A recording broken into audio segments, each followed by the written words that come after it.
Mechanic भाइयों देखें, TVS की रेडियन है, BS6 की गाड़ी है। गाड़ी चलते चलते अचानक से बंद पड़ गई, फिर इसके अंदर स्पार्क आया ही नहीं। तो अभी आज की इस वीडियो में इसकी टेस्टिंग प्रोसीजर का उपयोग करेंगे। इसे हम लोग ने अभी नाइट के लिए छोड़ दिया था, क्योंकि जब भी करंट का प्रॉब्लम आता है और वो भी खास तौर पर BS6 की गाड़ियों में, तो वो हो जाता है इंटरेस्टिंग। दिन में टाइम देना थोड़ा सा मुश्किल हो जाता है, क्योंकि सर्विस और अदर काम बहुत सारे होते हैं। तो अभी मैं रात के लिए इस गाड़ी को छोड़ा है। चलिए सबसे पहले इसकी टेस्टिंग प्रोसीजर को समझते हैं। उससे पहले मैं इसके चाबी स्विच को ऑन करके दिखा देता हूँ। ऑलमोस्ट चीज़ें जो है वर्किंग मोड पे है। मीटर में मालफंक्शन इंडिकेटर लैम्प जल रहा है, यानी ECM को इनपुट सप्लाई मिल रही है। गाड़ी के अंदर पंप भी चल रहा है, ये देखें पंप का साउंड एकदम क्लियर है। बट गाड़ी सेल्फ नहीं ले रही, ये देखें सेल्फ का उपयोग कर रहा हूँ ना, तो रिले इसका साउंड कर रहा है। ये रिले साउंड कर रहा है, जबकि बैटरी फुल्ली चार्ज है। उसके बावजूद भी गाड़ी हमारी सेल्फ नहीं ले रही। तो सेल्फ का एक ये जो रिले है ना, TVS की गाड़ियों में ये भी ख़राब हो जाता है जब हमारी गाड़ी स्पार्क नहीं देती है। तो इसे भी ओपन करेंगे तो वो हो जाएगा हमारा टेस्टिंग प्रोसीजर। बट उससे पहले क्या करेंगे कि आपको मैं स्पार्क दिखा देता हूँ। गाड़ी के अंदर स्पार्क नहीं है। अभी मैं एकदम अनटचड रखा हूँ, कुछ भी ऐसा नहीं चेक किया, ना स्कैनर लगा के चेक किया है, ना इसके रिले को ओपन किया है, ना ही कोई और अदर चीज़ें चेक किया है। तो चलिए सबसे पहले आपके साथ प्रूफ शेयर करते हैं। प्लग कैप को ओपन करके एकदम देखें, यहाँ पे सटा रखा है। चाबी स्विच एकदम पूरी तरह से ऑन है।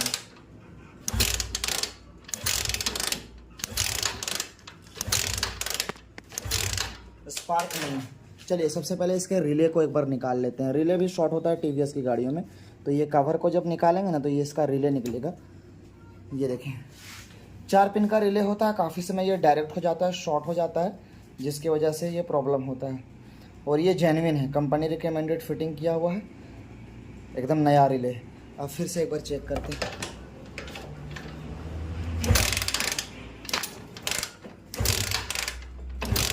जी नहीं, स्पार्क नहीं है।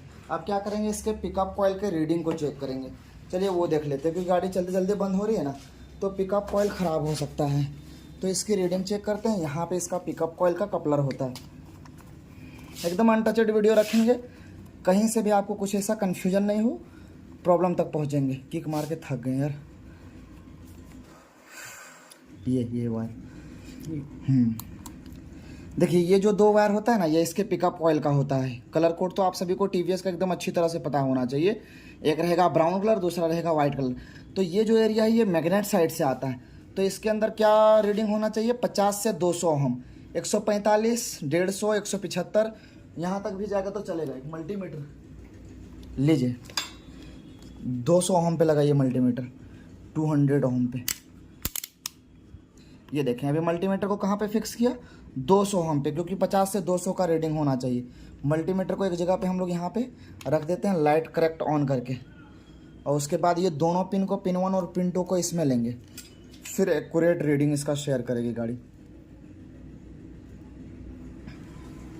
ये देखें एकदम पिकअप कॉइल परफेक्ट है भैया, पिकअप कॉइल की समस्या नहीं है। एक बार लाइट ऑन करते हैं, आप फटाक से भी रहिए। ये देखें 140, 141 तो एकदम करेक्ट है। वैसे भी 145, 150 ओम का रीडिंग दिखता है, और कंपनी खुद कहती है कि 50 से 200 ओम के बीच में हो ना, तो पिकअप कॉइल को और देखिएगा भी नहीं, पिकअप कॉइल एकदम करेक्ट है। तो चलिए इसके कपलर को लगा दीजिए। यहाँ तक तो हमारा क्लियर हो गया। मल्टीमीटर को कर देते हैं ऑफ, क्योंकि एकदम क्लियर है। ऐसी गाड़ियाँ जब भी आपके पास कस्टमर लेके आते हैं, उनको आप डायरेक्टली टाइम उनसे ले लीजिए। भैया इसके लिए आपको टाइम देना पड़ेगा, जब तक टाइम नहीं दीजिएगा आप सोल्यूशन तक नहीं पहुँच पाऊँगा मैं।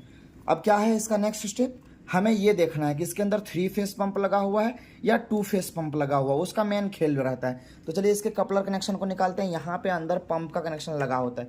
ये देखिए मैं हाथ पहुँचा रहा हूँ इसके अंदर, खोलिए, देखिए खुलेगा, अंदर है एकदम। यहाँ बड़ी मशक्क़त से इसके ये जो पंप के वायर को निकाला है, क्लियर है। ये क्या है, 3 फेस पंप इसके अंदर लगाया गया है। अब यहाँ पे खेल समझिए, मैं इसके सॉकेट कपलर को निकाल लेता हूँ, और यहाँ पे जो आपको डिटेल दूंगा इसी से आपको क्लियर पता चल जाएगा।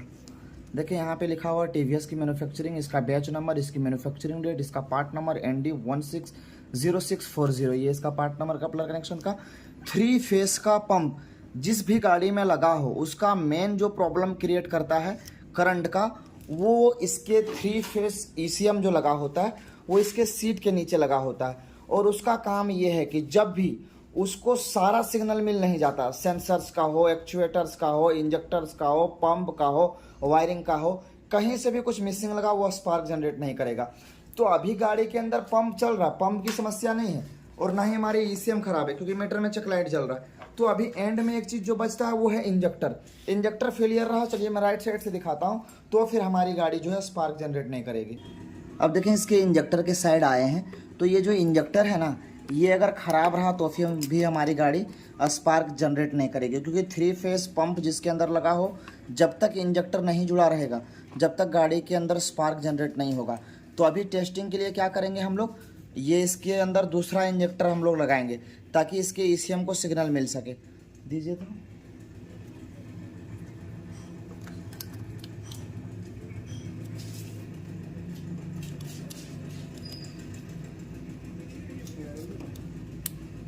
नहीं लग रहा है, लगाया तो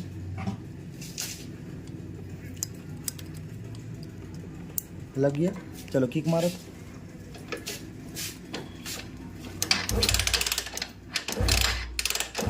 नहीं आएगा, वो 3 फेस पंप का कनेक्शन लगाना पड़ेगा। एक सेकेंड, पंप का कनेक्शन एक बार लगा देते हैं जो अभी हम लोग ने टेस्टिंग के लिए खोला था। आपको मैं पहले ही बता चुका हूँ कि 3 फेस पंप और इंजेक्टर जहाँ 3 फेस रहा भैया, तो उस समय आपको सारा कनेक्शन ECM को देना होगा। कुछ भी ऐसा ख़राब रहा, पंप खराब रहा, एक छोटा सा सेंसर खराब रहा, इंजेक्टर खराब रहा, स्पार्क जनरेट नहीं होगा। और अभी आप ये कन्फ्यूजन ना हो कि आपका ये जो फ्यूल सिस्टम चेक नहीं कर रहा हूँ कि फ्यूल आ रहा है कि नहीं, इंजेक्टर छिड़काव कर रहा है कि नहीं, तो ये चेक करना बाद का काम है, पहले हमें करंट लाना पड़ेगा। तो चलिए मैं 3 फेस का कनेक्शन डालता हूँ और उसके बाद चाबी स्विच को ऑन ऑफ करता हूँ। अभी इसके सॉकेट कपलर को मैंने लगा दिया है। अब इसका चाबी स्विच ऑफ करके ऑन करिए तो देखिए पंप एकदम तेजी गति से चल रहा है। मैं एकदम माइक को नज़दीक ले जाकर सुनाता हूँ साउंड। जी हाँ, मोटर चलना शुरू हो गया। अब क्या करेंगे कि इसके चाबी स्विच को 2-3 बार ऑन करेंगे ताकि सिग्नल इसके ECM तक मिल जाए नए इंजेक्टर का। और आप क्या करेंगे, डायरेक्टली गाड़ी को किक मार के चेक करेंगे कि स्पार्क जनरेट हो रहा है कि नहीं। चलिए सटाइए तो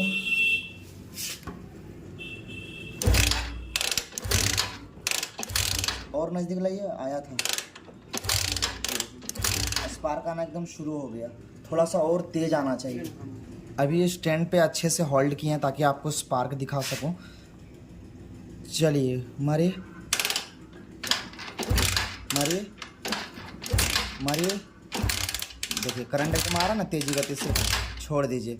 अब देखिए ये इंजेक्टर भी मेरा फॉल्टी है क्योंकि इसका हॉल ब्लॉक है, हम लोग ने इसे चेंज किया था, स्पार्क के लिए ये काम किया, लेकिन इससे भी हम गाड़ी स्टार्ट नहीं कर सकते और इससे भी हम गाड़ी स्टार्ट नहीं कर सकते। अभी मैं आपको लाइव प्रूफ भी दिखा दूं तो आप मानेंगे नहीं क्योंकि इंजेक्टर पूरी तरह से ख़राब है। मैं जानता हूं कि ये भी इंजेक्टर ख़राब है क्योंकि हम लोग ने इसको चेंज किया है। तो ये जो ख़राब है इसके हॉल ब्लॉक के लिए ख़राब है। इसका अंदर का जो यूनिट है सही है, बट इसका क्या है, इसका हॉल ब्लॉक नहीं है, बट इसका अंदर का यूनिट ख़राब है। मैं अभी इसके इंजेक्टर कपलर को लगा देता हूँ। ये भी देखिए मैंने लगा दिया और अब किक का उपयोग करता हूँ। देखिए स्पार्क नहीं आएगा। चलिए मारिए तो, ये देखिए नहीं आया ना। तो मेन क्या है कि ये इंजेक्टर पूरी तरह से ख़राब है और जब ये इंजेक्टर लगाएंगे जब गाड़ी हमारी परफेक्टली स्टार्ट हो जाएगी। इस इंजेक्टर से हम लोग ने करंट तक पहुंच गया क्योंकि करंट हमारी गाड़ी के अंदर जो नहीं आ रहा है वो 3 फेस इंजेक्टर ख़राब होने की वजह से हो रहा है। तो जब भी आपके पास इस तरह से ख़ास तौर पर TVS की गाड़ी आए या हीरो की स्प्लेंडर हो, 3 फेस का पंप जो है ना ऑलमोस्ट गाड़ियों में आपको दिखेगा। TVS की एंटॉर्क में, TVS की स्टार सिटी में, TVS के स्पोर्ट में, TVS की रेडॉन में, राइडर में तो आपको 2 फेस का मिलेगा। 3 फेस का जिसमें मिलेगा उसमें आप इंजेक्टर ज़रूर चेक कर लीजिएगा। इंजेक्टर अगर ख़राब रहा तो गाड़ी के अंदर कभी हरगिज स्पार्क आप नहीं ला सकेंगे। तो उम्मीद करते हैं इस वीडियो से आपको इंटरेस्टिंग इन्फॉर्मेशन मिला हो क्योंकि गाड़ी का सारा चीज़ आपको सही लगेगा। आपका माल फंक्शन इंडिकेटर लैम्प चलेगा, आपकी गाड़ी का पंप चलेगा, आपकी गाड़ी का इंजेक्टर अगर ख़राब रहा तो स्पार्क नहीं आएगा।